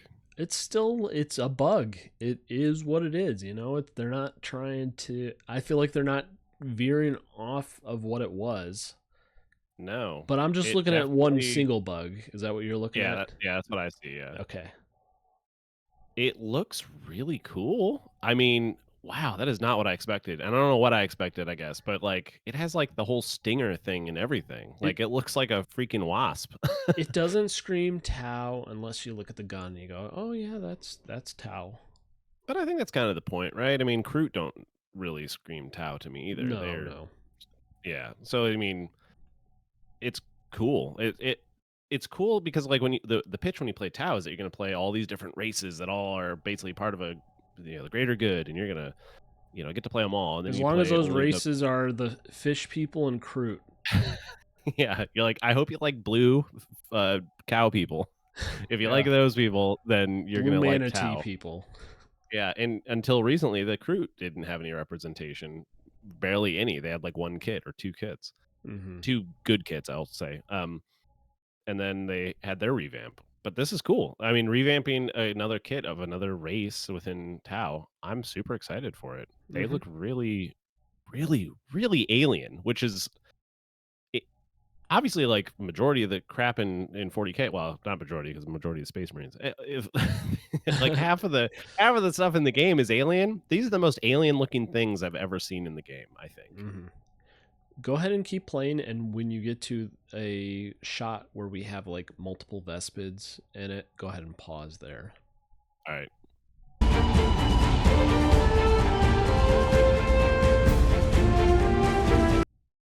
Can you see them? Yep. Yeah. Okay. Good pause. Wow. They are sweet. They're definitely Tau. Like, I love their models. Like the one with the helmet on, like he is definitely Tau. I like that he has like a chest rig, shoulder pauldrons, and the like gauntlet looking things, his wrist things. I like that. I like that it has more than, because I think in the cinematic it's like just a helmet. At least that's what I noticed. It looks a lot better when he has more than just the helmet. When it was just the helmet, it was just like why are you wearing like a helmet? It's weird. But like this looks cool. This looks like it's giving added protection as opposed to just a helmet. Yeah, it looks like it was engineered for a Vespid's head rather than just a Tau's helmet jammed onto a Vespid. Yeah. And okay, speaking of tactical rocks here, they all have a big tactical rock that they're either like have their foot on, or literally that, like, I assume that's the leader in the middle that looks like a leader model. Like he's standing on like a big piece of ruin.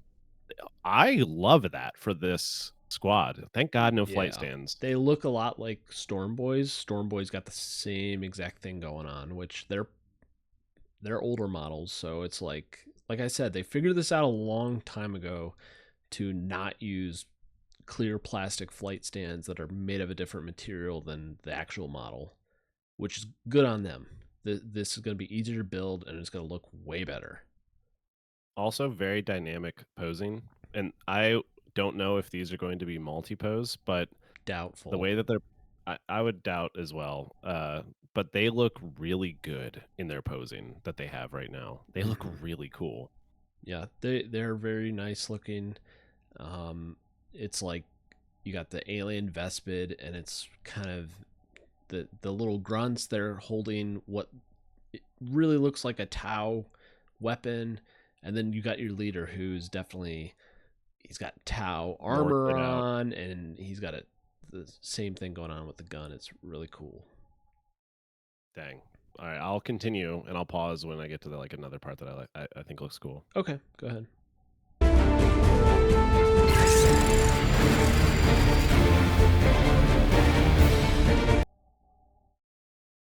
That's cool. Yeah, I like I like that little drone.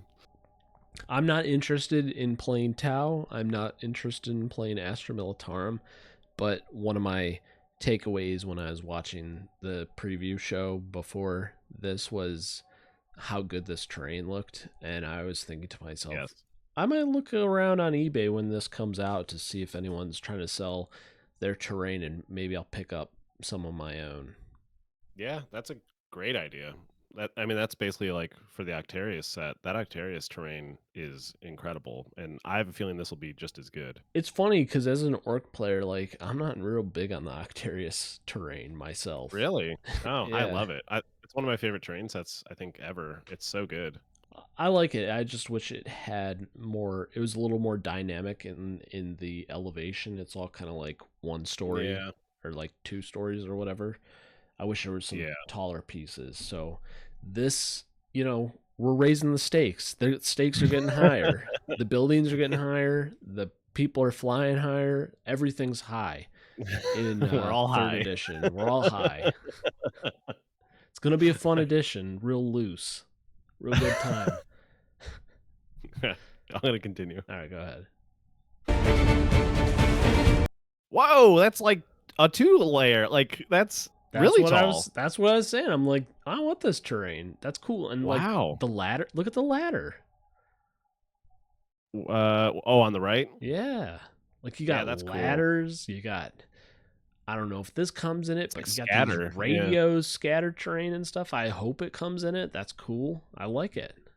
God, look at the posing of that guy on top. He is sweet looking. I know. He's like, I'm going to jump from this thing because I got wings. I can fly down.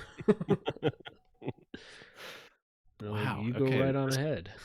You are not wrong. This terrain looks really cool. Yeah. All right, I'm going to continue. Whoa, hold on. There was like 10 guys there. I'm not on Wow. Okay, I'm not either. I'm on the next thing. I didn't pause it in time. We don't have to go back. But there's like okay. 10 Vespid there. There's like a 10-man in this Let me see if I kit. can get it to go back. No. I'll play it from here, and I'll pause it. Okay, go ready? ahead. Yep.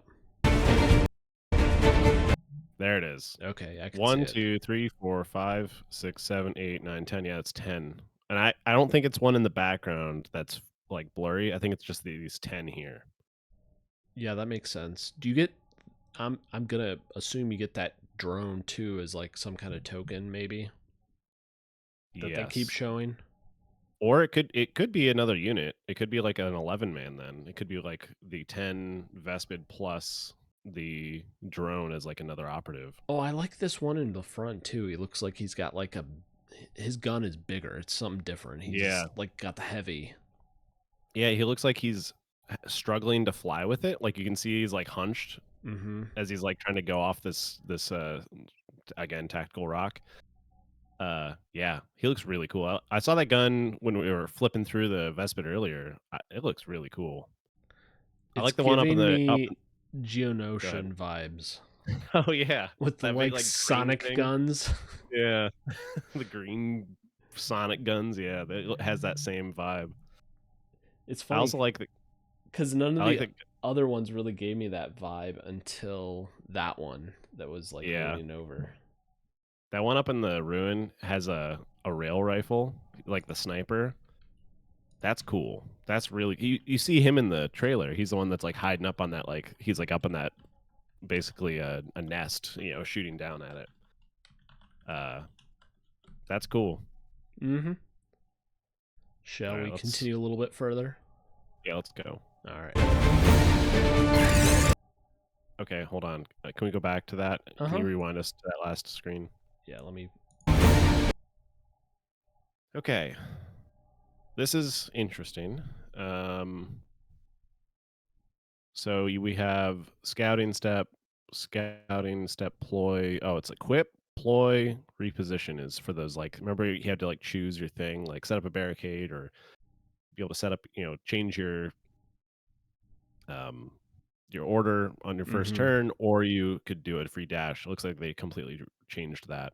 That's not even, select one additional equipment during the first strategy phase. You can use a strategic ploy for 0. Yeah. And then reposition looks like it's probably a dash equivalent. So that's interesting. They changed that up. Yeah, it's kind of following the same thing, and a little bit of a new look, and I think this is the big thing that they're going to be talking about here soon. So you can see this one card called Kill Op. I was literally just reading it. Yeah, so you start without a kill grade. As enemy operatives are incapacitated, your kill grade goes up until it reaches 5. Whenever you move to a new kill grade, you score 1 victory point. At the end of the 4th turning point, if your kill grade is higher than your opponent's, you score 1 victory point. The table below shows how many enemy operatives must be incapacitated to reach each kill grade. The row you use is determined by the starting number of enemy operatives. So they'll talk about this shortly, but they just want to bring, it's called Kill Team. They want to bring killing into it. That's cool. It looks like probably on the surface somebody might go, "What am I even looking at?" But I think that's kind of a cool concept. Mm-hmm. You kind of got a little tease of the round like rules too. Yeah. You got play the battle, end the battle. We got shooting, maybe. I think it's scouting. Scouting. Setup. That's like the setup of the game. It looks like. Okay. Yeah. Because it looks like it's probably like set up the battle, select operatives, set up operatives, scouting, play the battle, end the battle. I think that's what it says. Mm-hmm. All right, let's keep going.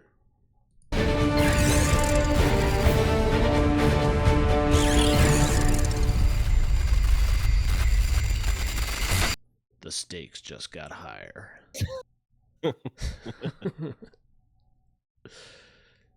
That's the slogan. Okay. That's the slogan for 2025 when you're playing Kill Team. Those stakes just got higher. If you're not gambling minis when you're not playing Kill Team 3rd edition correctly. Bring a hammer. Get ready to smash your opponent's minis. Raise those stakes, people. All right, let's go. So that was Kill Team Hivestorm. Wade, what sort of experience are players in for with this? So Kill Team is fast-paced, furious skirmish combat. It's quite different to the massed battles that you see on main Warhammer 40,000 battlefields, and we tried to capture that in the tone of the background of the presentation, or the fictions written in the present tense to really give you a sense of that immediacy, the really frenetic, fast-paced firefights that you get in these Kill Team games. Nice. And you mentioned the weapon world of Volcus earlier when we were chatting. Can you tell us a bit more about that? Okay, so it was a hive world, but it's developed this enormous defensive weapon that's really come to become identifiable part of the culture of the world, and the people of the world venerate it. There are enormous ceremonies. Wow. Yeah, so that's basically what was in that 16-second preview that we saw. That's what we were looking at. Okay. Wow. If anything, I think what this world inspires is just the terrain kit that's going to be sold with this box. And I do like this terrain a lot. And if we're in this for a while, like it says for the first season, it sounds like this will be the terrain like style or whatever. Mm-hmm. It seems like it could inspire some pretty cool like additional kits in future boxes if they go down that route of making more terrain or expansions on the terrain. Yeah, I would expect, if you're going to Adepticon next year or something like that, you're going to see a lot of tables that have this terrain kit set up on it for Kill Team. So that's cool. It would be sweet. It would be sweet if somebody made this gun for like a 40K board. Yeah, that would be cool. Yeah, because like when we would play like Legion at Adepticon, and we would play on like that Rogue One table that had the huge like transport from Rogue One, the Krennic's ship. It would be sweet if somebody made this and put it on a 40K board. That would be really cool. Although a lot of randos, random people, they'd be like, I don't know what that is, because it's not as big as Star Wars, but For people who, follow Warhammer and they see this, they'll be like, oh, cool, that was from the Kill Team preview show. That's the Volcus or whatever, big ass gun on Volcus or whatever it's called. Emperor's binoculars. Yeah. I think that's a better name, me personally. That's what they should have called it. They're like, oh, it's the Emperor's binoculars, people. Because his gaze when he looks upon you and he judges you and he blasts destroys you out of the sky. This Alright, is cool though, with this little air battle going on. It's very Yeah. neat. I know they have like that air battle game. I wonder if this will inspire some stuff for that. I don't know if it's still active or not, but They got to raise. it looks like a cool setting. They're gonna have to raise the stakes higher to get that high. That's gonna be a space battle. Yeah, it's too high. I'm gonna continue. All right, go ahead. Associated with the preparing of the rounds and the firing of the gun, but it is a weapon that could be turned to all sorts. Wait, so preparing the rounds, was that big egg thing? That must have been like a round for this gun. Oh, yeah. I guess I didn't even catch that when I was listening to the preview show earlier. Yeah, I guess that was a shot. Dang. So they're like transporting it to the gun, it sounds like, getting ready to fire it. Yeah, and That's these pretty wild. Vespids are trying to stop them from firing another one. They're like, you bastards, you're evil. We're for the greater good. They probably don't sound like that. They probably just make like clicks and squeaks. Click, and... click, click, click, click. All right, I'm going to continue. Mad. Yeah, go ahead. Sorts of other uses if you were, an invading Tau force or an Orc force. So we've seen a few of the other forces that might take an interest in capturing the weapon for themselves. Can you imagine that gun in the Orc's hands now? Oh, God. Talking about the greater good. That's the greater good. They'd paint it yellow.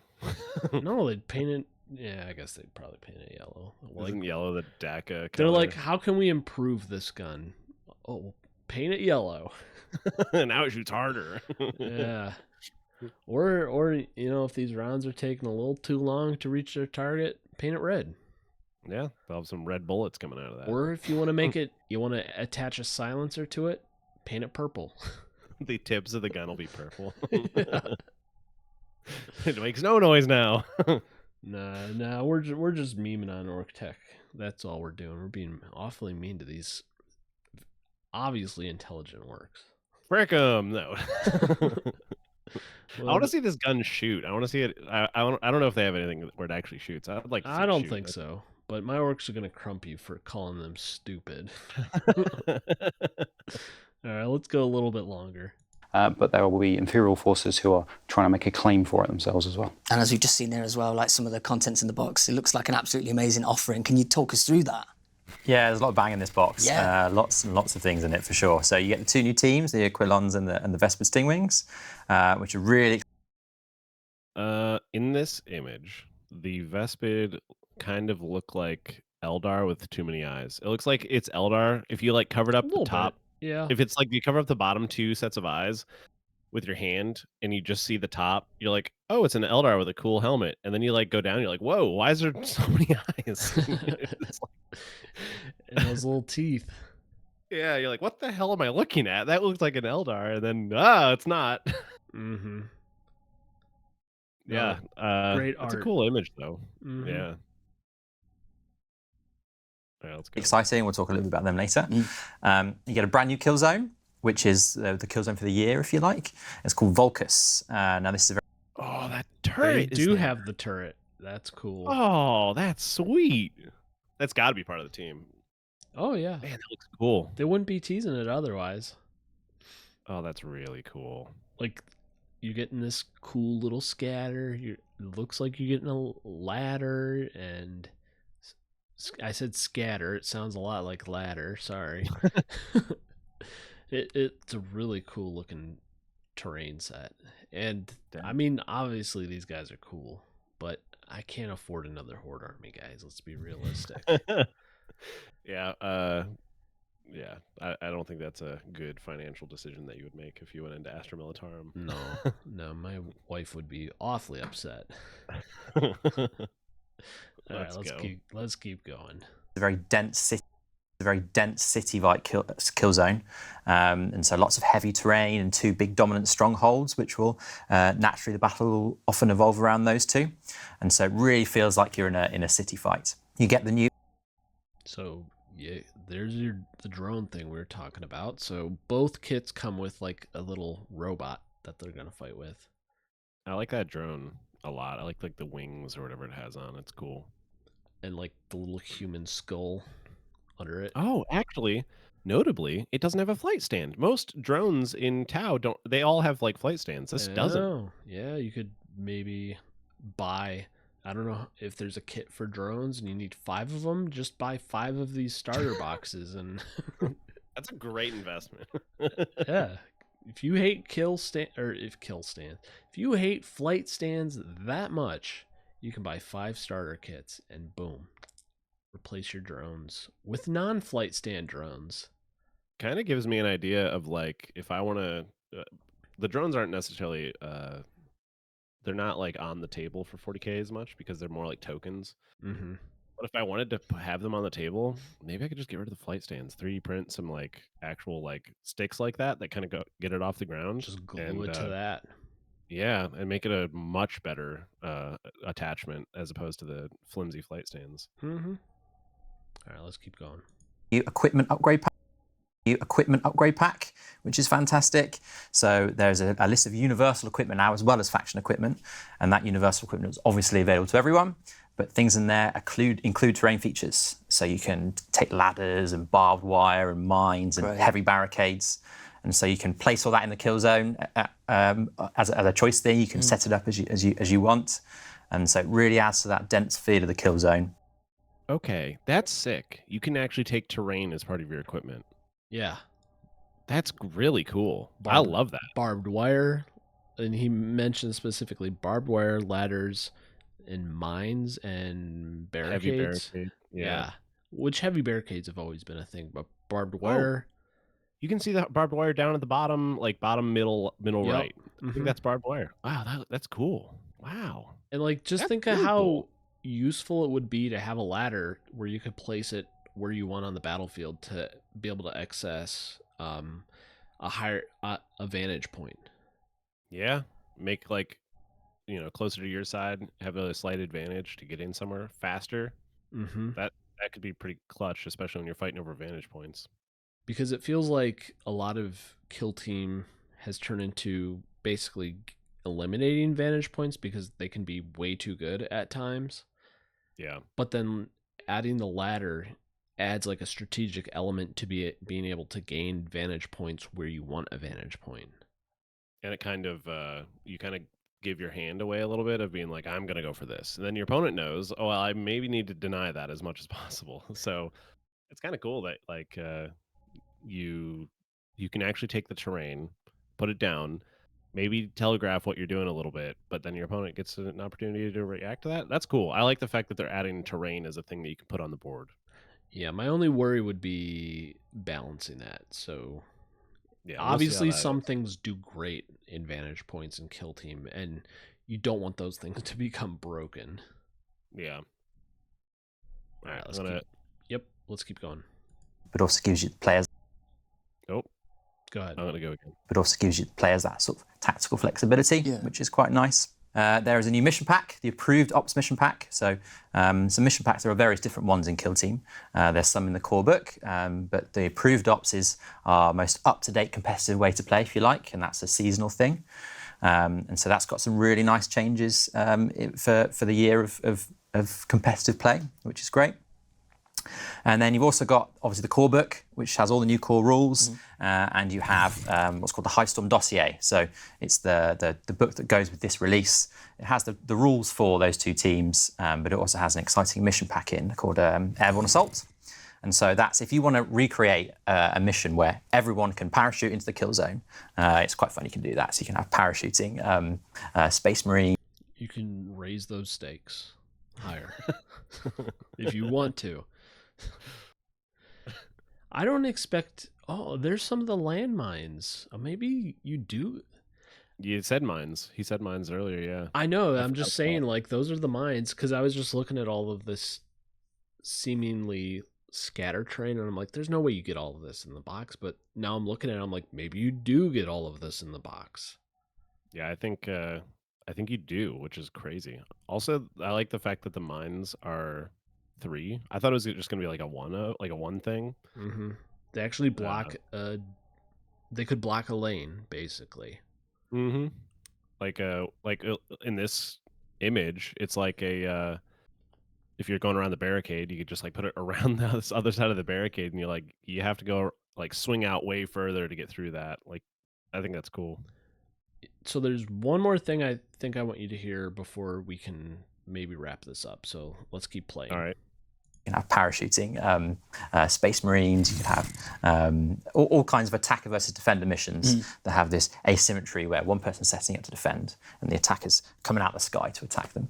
That's quite fun. That's awesome. So what are some of the big headlines for this new edition then? Can you talk us through those? Sure, yeah. So I mentioned it earlier, accessibility is the main one. Yeah. So we've got some really exciting developments to make the game really easy to get into and really approachable. The first one is that all faction rules are now going to be for free online. Ayo! Wow! Let's go! Yeah. Yes! Celebrate, everybody! Where's your party poppers? Like, free rules. yes! I hated the compendium. The compendium was the biggest waste of money, and now they're going, that big waste of money? You don't have to worry about it. Here's your freaking rules. Thank you! Thank you! Yeah, this is the main thing I wanted you to hear. So the rules are going to be free going forward, which all of the games have been trending in this direction. And I think the company has finally relented and been like, yeah, these books we sell are the biggest scam. You don't need the book to play the game. But I will say, the books can be useful if you like to have a physical copy on hand to go through. Yeah. Even if some of the rules become outdated over time, it's still useful. It can be useful, but you know what's even more useful? Paying absolutely nothing. You can print off the rules if you really wanted to. Yeah, that's awesome. I love that. That's a awesome decision. I love that. Yep. Let's go a little bit further. I don't think there's a whole lot more that you need to hear. All right. From day one. And so they will be our live source of rules, which is also really good for updates and things like that. It's just this living truth of documents, which is really nice. But if you wanted to check out a team and give it a go, you can literally just download it and see if it's for you before you go and pick up those models, which is really nice. So you no longer have to buy the books to use them. There will be cards to go with them if you want them as an optional thing, so you have your hard copy references. But all rules are online for free, which is really nice. Okay, wait. He said there's cards to go along with them. Is it cards to go along with every team, or is it cards to go along with the teams that are released? I'm assuming with the teams that are released. I'm thinking sort of like the data sheet cards for Kill Team. If they went and had like a card pack for your faction, that would be actually kind of awesome. Like, I'm speaking from my own experience playing Kill Team.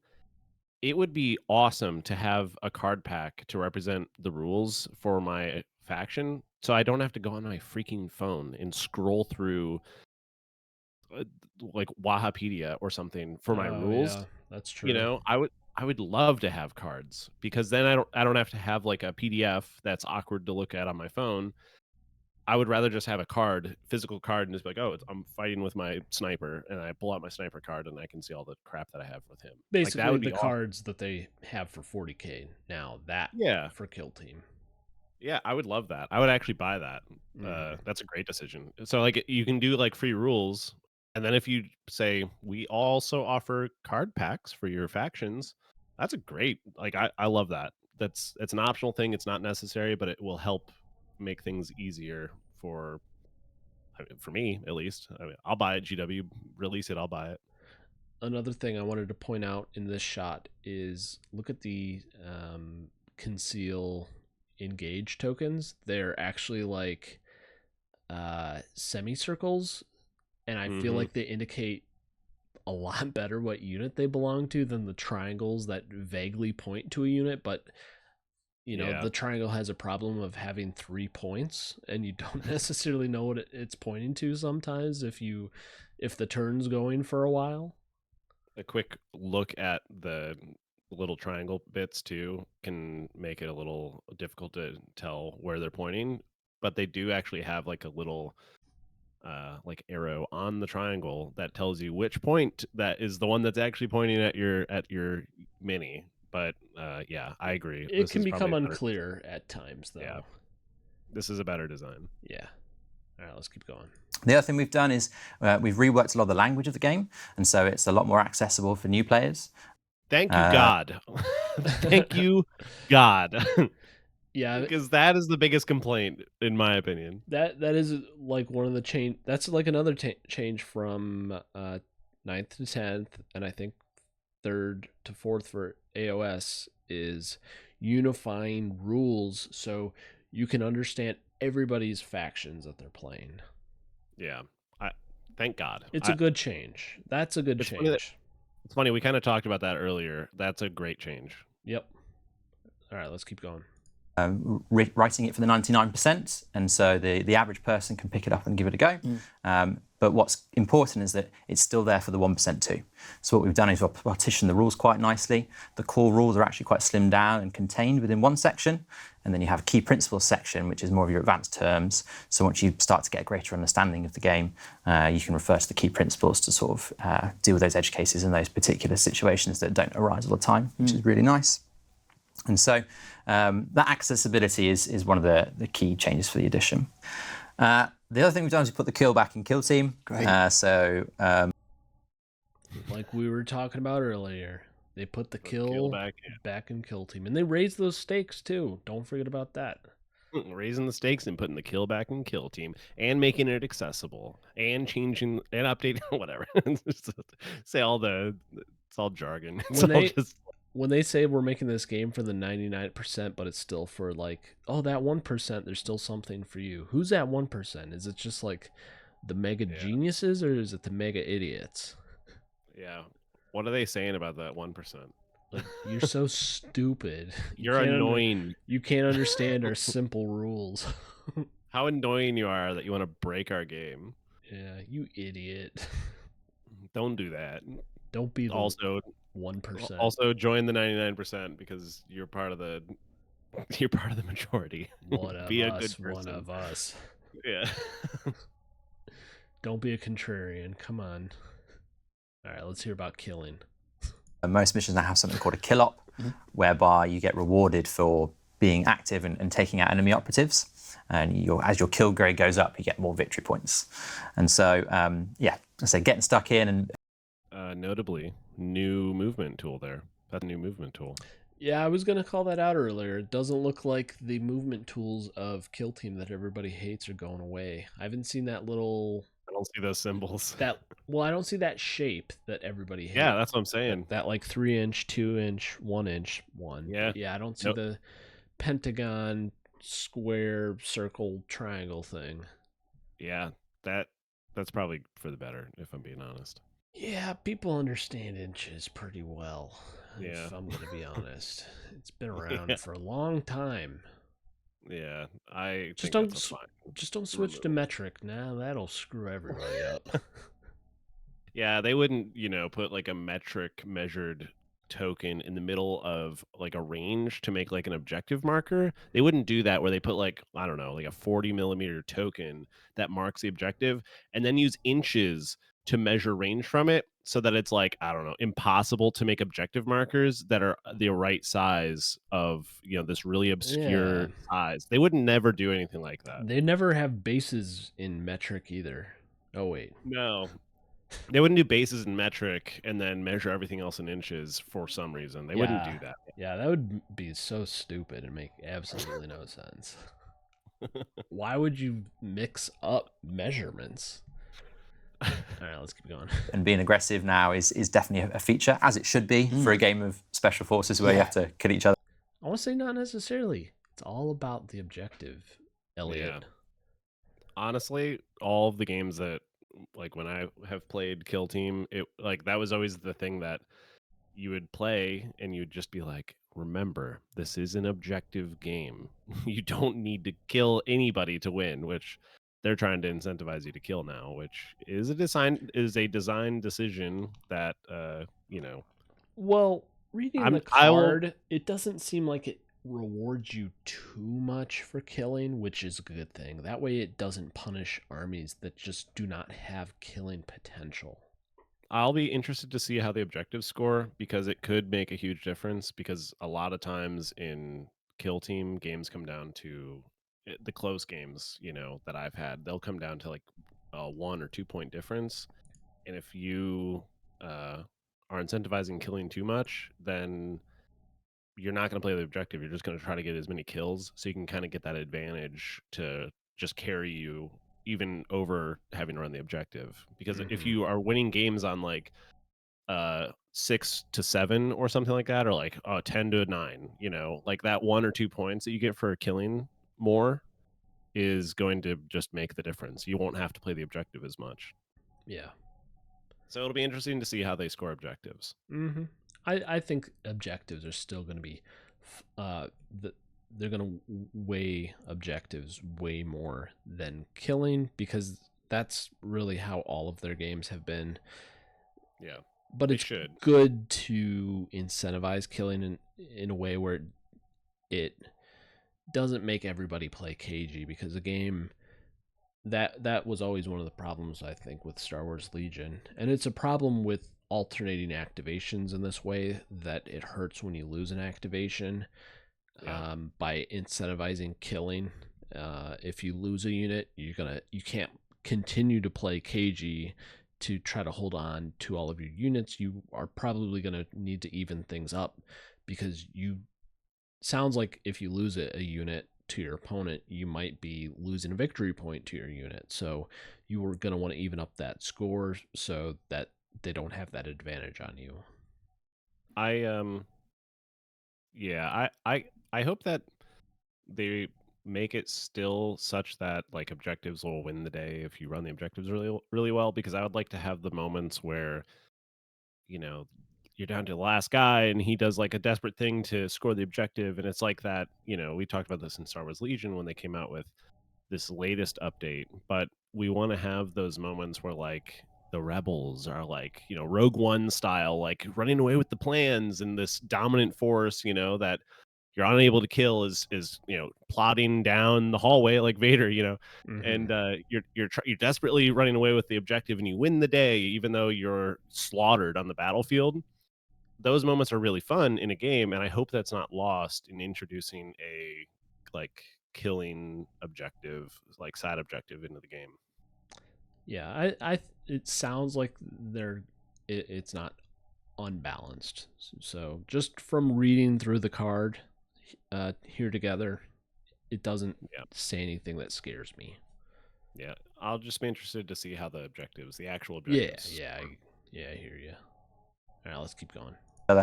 And so, especially with the way the game works with Conceal, where you can play defensively, that's going to create a really nice push and pull with your opponents, when to attack, when to be more defensive so they don't get the kills, that kind of thing. So yeah, it's going to be really nice back and forth with the kill up. Nice. And I know a ton of people are super excited to play this new edition. I'm a little concerned that it might make people more cagey because they don't want to lose a model and enable you to score a point. Yeah, maybe. Again, I think it's what you said. It would really depend on how the primary objectives are going to be scored. So if the primary objectives outweigh the killing, it's kind of like a tiebreaker where the killing can really I guess break the tie between two teams who play the objective well. It's just this team killed better. That's fair. That's a great argument for it, actually, where you have a pretty even battle, or nobody died, and then you're just trying to, or like only a few people died, and you reward the player who actually got a few kills. Yeah. All right. So there's not a whole lot more I want you to see. So really, some of the highlights we got are rules are going to be free. I think that's a big one to name first. Is there not much after this then that you wanted to have us cover? Yeah, and I think maybe if we want to continue covering more, maybe we'll do it in a part 2. This one's already 2 hours long. We don't like to go that Yeah. long usually, so we'll If try to wrap this up. I think if we want to cover it, I'll watch the rest of it, or maybe you watch. I'll probably watch the rest of this on my own. And if there's anything that I think is interesting enough for us to cover, we'll do a part 2. Yeah, but we got new models, we got new Vespids, which were really due for a redesign. 20 years, like they said. That's great. Yeah, I think I'm super excited for a refresh of Kill Team 2nd Edition. It makes me like pretty hyped. Not gonna lie, I think 2nd Edition for me got a little stale because I don't know.